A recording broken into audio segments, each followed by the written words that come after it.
Hey there and welcome back to my channel. In today's video, I'll be showing you how to perform a hard reset on your Samsung Galaxy S series smartphone. So let's jump right into it. To begin the hard reset process on your Samsung Galaxy smartphone, you'll need a USB cable to connect your phone to your PC or laptop. Once you've connected your phone to your PC, it's time to proceed with the next steps. On your phone, press and hold the power button and the volume down button simultaneously for about 15 seconds.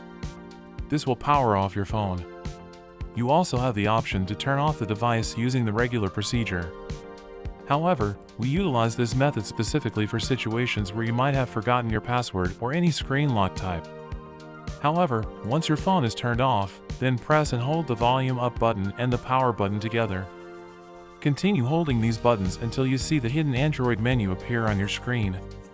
When the menu appears, you'll navigate through the options using the volume up and volume down buttons. Look for the option that says Wipe Data/Factory Reset and select it by pressing the power button. Confirm your selection, and the factory reset process will begin.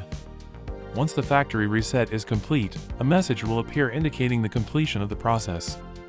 Now, using the volume buttons again, find the option that says Reboot System Now and press the power button to reboot your phone. And there you have it! The hard reset on your Samsung Galaxy S series smartphone is now complete. Thank you for watching. Don't forget to like and subscribe for more helpful videos.